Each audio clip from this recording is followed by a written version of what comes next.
Good morning family, কেমন আছো সবাই? সবাই ভালো আছো তো? আজকে কী বার? রবিবার, ছুটির দিন, খুব মজা করো। আর এই দেখো তোমাদের কুটুসার খুশি মুখের দিকে ফ্যাল ফ্যাল করে তাকিয়ে আছে।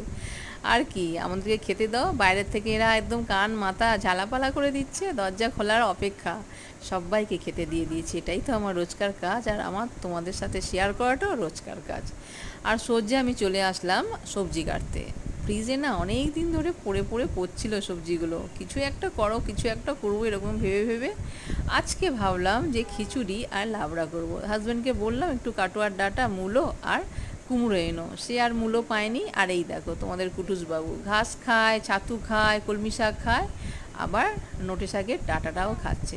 শোনো, আমি সব গুছিয়ে নিয়ে গ্যাসের সামনে যাব, তার কারণ আমার রান্নাঘরটা খুব ছোট, খুব মানে খুব ছোট, ওখানে কোনো কিছু করা যায় না। তো তাই জন্য আমি সব কেটে গুছিয়ে নিয়ে রান্নাঘরে গেছি। এই রান্নাটা না আজকে করতাম না, কেন বলো তো করলাম? দাঁড়াও বলছি তোমাদেরকে। আমার ছেলে কালকে শ্রাবণ মাসের প্রথম সোমবার ব্রত করবে, 4টে পড়েছে এই মাসে, 4টেই করবে। তো কি খেতে হয় সেটা হচ্ছে ওই গোবিন্দভোগ চালের এক সেদ্ধ ভাত, ওটাকে বলে হব্বুসি খেতে হয়।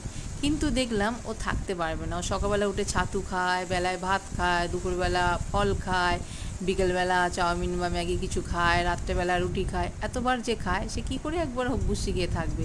আর শরীরকে কষ্ট দিয়ে কোনো কিছু করাটা একদম ঠিক না। আমি মা হয়ে এটা একদম পারবো না। ও থাকতে পারবে না, আর ও যখন ছটপট করে আমারও বিরক্ত লাগবে। তার থেকে আমি মনে করি সব কিছু মনের কাছে। কালকের উপোসটা একেবারেই ও করবে, একেবারে ফল খেয়েই থাকবে, কোনো কিছুই খাবার অন্য কিছু খাবে না। তবে আজকে আমি ওকে যার জন্য খিচুড়ি আর লাবড়াটা করলাম, তাতে ওরও খাওয়া হয়ে যাবে আর নিরামিষ আমাদেরও হয়ে যাবে। তা না হলে ভেবেছিলাম যে আমাদের জন্য একটুখানি ভাত আর ওই একটুখানি নিরামিষ কিছু তরকারি করে নেবো, আলু পটল পোস্ত টোস্ত, আর ওর জন্য গোবিন্দভোগ চালের সেদ্ধ ভাত, কিন্তু সেটা আর হলো না। একেবারে সবার জন্য খিচুড়ি আর একটু সব মিক্স দিয়ে একটু তরকারি করে নিলাম। আর আমার ফ্রিজটাও খালি হলো, ফ্রিজটাও বলছে বাবা বাঁচলাম। যাই হোক, লাবড়া আমার হয়ে গেছে, চিনি আর একটু ঘি দিয়েই দিয়েছি, সেটা স্কিপ করে গেছি, আর দেখানো হয়নি। খিচুড়ি আমার কমপ্লিট হয়ে গেছে, খিচুড়িটা খুব ভালো লাগবে খেতে, এইভাবে করো তোমরাও, দেখবে খুব ভালো লাগবে। আমি এখন ঘি দিয়ে দেবো, তোমরা তোমাদের মতো করে দিও।